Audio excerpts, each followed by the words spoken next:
Bismillahirrahmanirrahim. Assalamu alaikum cadets. I hope you all are fine. Cadets, as you all know, we have started 9th class mathematics. So today is our second lecture. We have started unit number 1, matrices and determinants. In our today's lecture, we have to discuss about equal matrices. Equal matrices, आपको पता है कि दो numbers equal कब होते हैं या दो टर्म्स इक्वल कब होती हैं. इक्वल का सबसे पहले मतलब बता देती हूँ. इक्वल के लिए आपको सबसे पहले ये बता देती हूँ, इक्वल मैट्रिसेस आपने प्रूव करना है या इक्वल के बारे में बताना है तो आपको एक से ज़्यादा चीज़ रिक्वायर होगी तो आप उसकी इक्वलेंस, उसकी इक्वालिटी के बारे में कुछ बोल सकते हैं. लाइक मेरे पास कोई दो नंबर्स हैं, सपोज़ कर लें पहला नंबर है कोई इस तरह का 4+2. आपको पता है कि ये एक नंबर कंसीडर होगा. 4+2 इसके सेंटर में एक ऑपरेशन आ गया है तो ये ऐड होने के बाद as a one number deal होगा. ठीक है, मैं कहती हूँ 4+2 इक्वल है 5+1 के.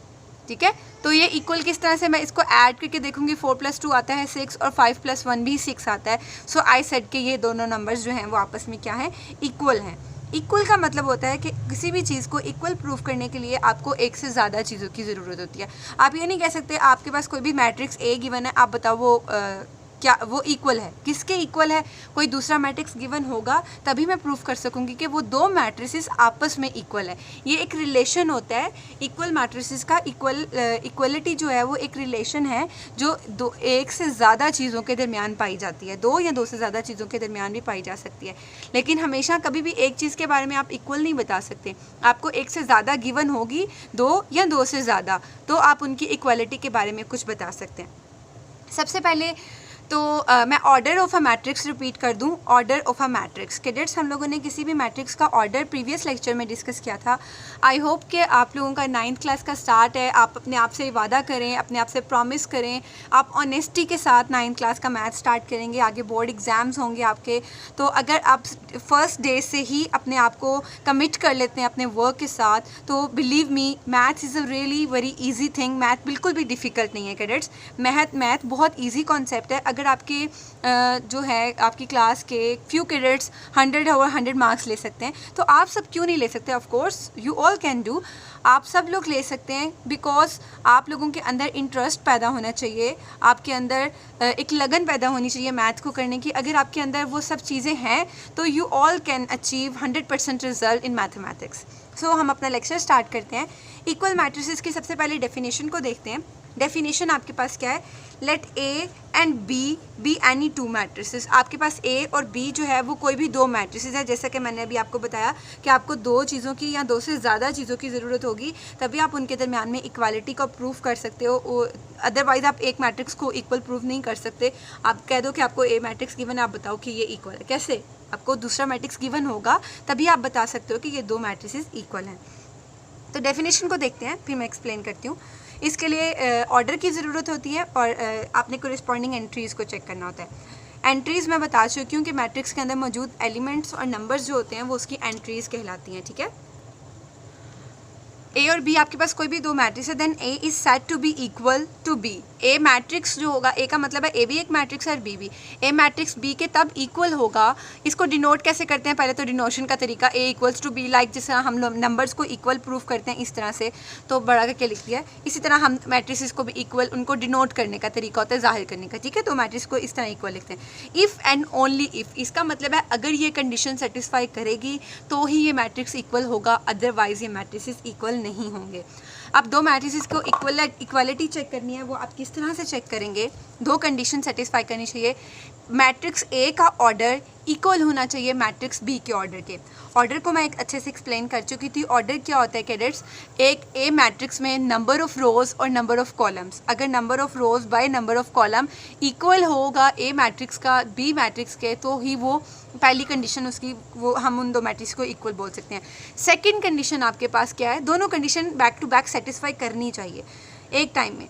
ठीक है, their corresponding entries are same. Entries बता चुकी, किसी भी मैट्रिक्स के अंदर मौजूद जो नंबर्स होंगे वो उसकी क्या कहलाएंगी, एंट्रीज़ कहलाएंगी. कोरिस्पॉन्डिंग एंट्रीज़ का मतलब क्या होता है, पहले मैट्रिक्स की पहली एंट्री की बात करें तो दूसरे मैट्रिक्स की भी पहली एंट्री की बात होगी, ठीक है। पहले मैट्रिक्स की दूसरी एंट्री की बात करें तो दूसरे मैट्रिक्स की दूसरी एंट्री दूसरी के इक्वल होनी चाहिए। ये अभी मैं एग्जाम्पल के थ्रू समझाती हूँ तो आपको ज़्यादा अच्छे से क्लियर समझ आ जाएगी।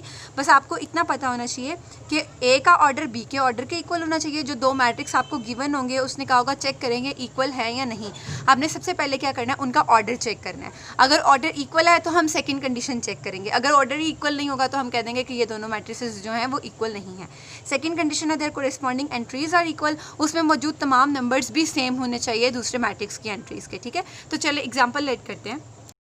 Okay cadets, I have an example, I have a matrix A and then matrix B, ठीक है। तो इसकी अब मुझे चेक करना है कि ये दोनों मैट्रिसेस इक्वल हैं या नहीं। अभी मैं ये नहीं लिखूंगी कि ए इक्वल्स टू बी, पहले मैं चेक करूंगी और देन मैं लिखूंगी। तो पहली कंडीशन क्या थी, इन दोनों का ऑर्डर सेम होना चाहिए। Order of matrix A equal होना चाहिए ऑर्डर ऑफ मैट्रिक्स बी के। ऑर्डर ऑफ ए इक्वल होना चाहिए ऑर्डर ऑफ बी के। ए का मतलब है ए मैट्रिक्स और बी का मतलब है बी मैट्रिक्स। अब पहले मैट्रिक्स को देखें, इसमें नंबर ऑफ़ रोज़ कितनी है आपके पास, नंबर ऑफ़ रोज़ हैं 2 और नंबर ऑफ़ कॉलम कितने हैं आपके पास, वो भी 2 हैं। इसका मतलब है इसका ऑर्डर क्या होगा, 2/2, 2/2 इसका ऑर्डर होगा।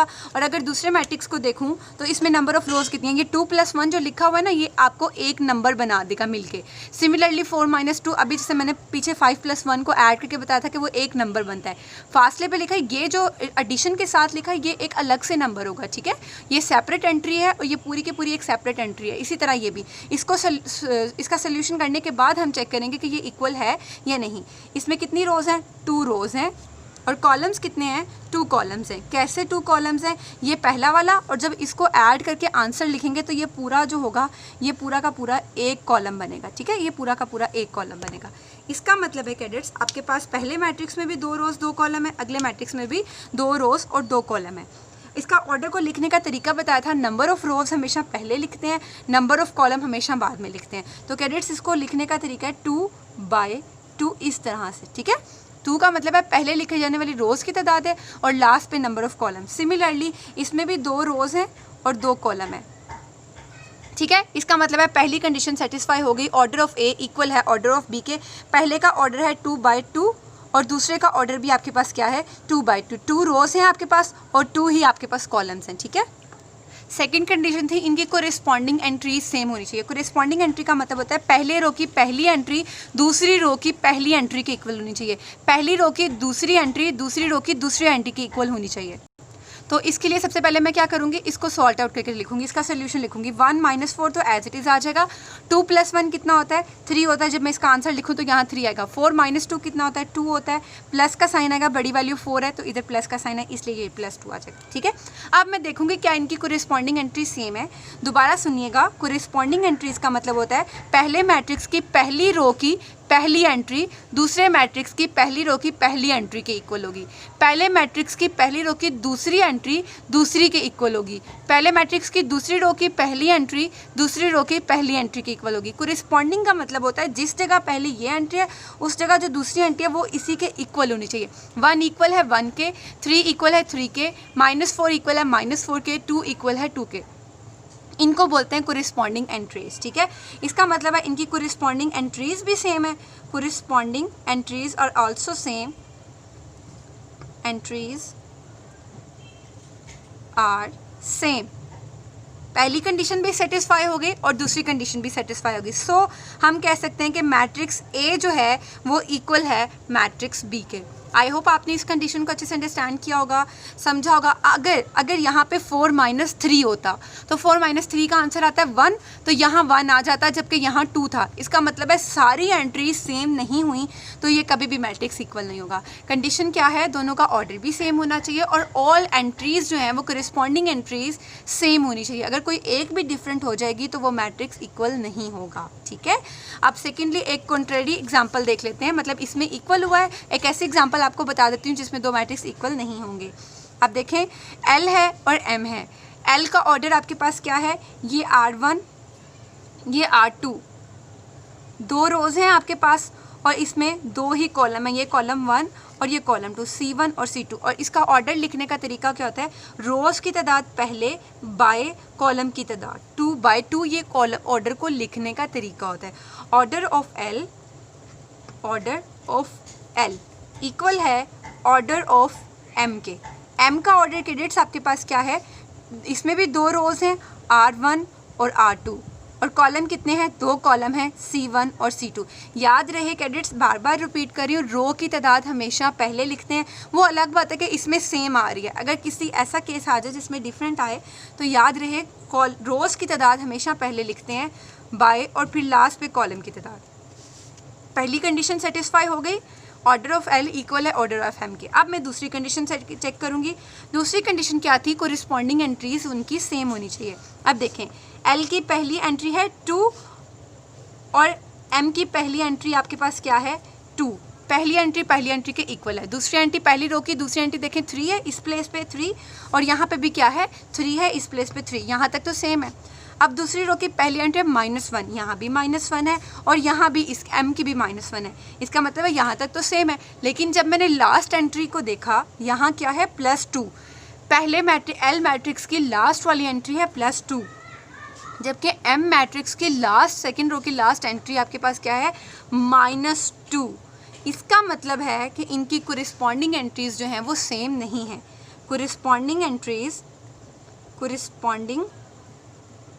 Entries are not equal. All corresponding entries ऐसे लिख दें तमाम, मतलब 3 सेम थी लेकिन लास्ट वाली सेम नहीं है। ऑल ना भी लिखें तो corresponding entries are not equal, not same या नॉट इक्वल, कुछ भी लिख दें। अब इसका मतलब है एक एंट्री हालांकि डिफरेंट हुई है, जस्ट प्लस माइनस के डिफरेंस से, बाकी सारी एंट्री सेम थी, लेकिन इससे क्या हुआ, कंडीशन सेटिस्फाई नहीं हुई और M जो है वो L के इक्वल नहीं होगा, और नॉट इक्वल को शो करने का ये निशान होता है। ठीक है, L not equals to M। तो आई होप आपने इसको अच्छे से अंडरस्टैंड कर लिया होगा। इसको अच्छे से आपने अंडरस्टैंड करना है, डेफिनेशन को राइट करना है, एग्जांपल्स को समझना है। मैं बहुत ज़्यादा नहीं पढ़ा रही, नया कॉन्सेप्ट है, नई क्लास है, और कैडेट्स ये बहुत इंटरेस्टिंग है, बहुत इजी कॉन्सेप्ट है, बहुत इंटरेस्टिंग है। आपको अगर एक बार समझ आ जाती है, और ये देखें पीछे वाली हर चीज़ जो होगी वो हम हर अगले लेक्चर में यूज़ करेंगे। ऑर्डर हमने पहले लेक्चर में डिस्कस किया था, इसको आने वाले हर लेक्चर में ऑर्डर को मैं डिस्कस करूँगी ताकि आपको अच्छे से याद रहे। रोज़ की तादाद और कॉलम की तादाद, इससे मिलके बनता है ऑर्डर, और लिखने का तरीका क्या होता है, नंबर ऑफ़ रोज़ पहले and bye number of column, और फिर नंबर ऑफ़ कॉलम लिखते हैं। तो आई होप कि आपने इसको बहुत अच्छे से अंडरस्टैंड किया होगा, आप इसकी प्रैक्टिस भी करेंगे। इसका मतलब है आज हम लोगों ने इक्वल मैट्रिसेस को डिस्कस किया है। कभी भी 2 मैट्रिक्स के दरमियान इक्वल का निशान लगा हो, अगर 2 मैट्रिक्स के दरमियान इक्वल का मतलब आ जाए तो इसकी एंट्रीज हमने जो पढ़ते वक्त इसकी कंडीशंस पढ़ी थी, डेफिनेशन पढ़ते वक्त, वो ये थी, उनका ऑर्डर सेम होना चाहिए और उसकी कोरिस्पॉन्डिंग एंट्री सेम होनी चाहिए।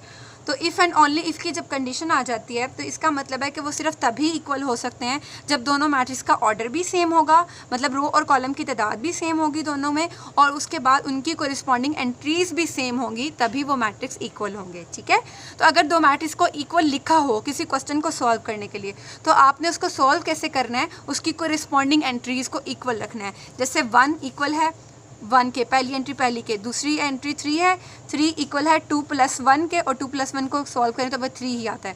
-4 इक्वल है -4 के इस -4 के, और 2 आपके पास इक्वल है 4 - 2 के, 4 - 2 को जब आप सॉल्व करें तो आपके पास क्या आता है, 2 ही आता है। तो आई होप कि आज का लेक्चर आपने बहुत अच्छे से अंडरस्टैंड कर लिया होगा। ओके किड्स, अपना ख्याल रखिएगा, स्टे ब्लेस्ड, अल्लाह हाफिज़।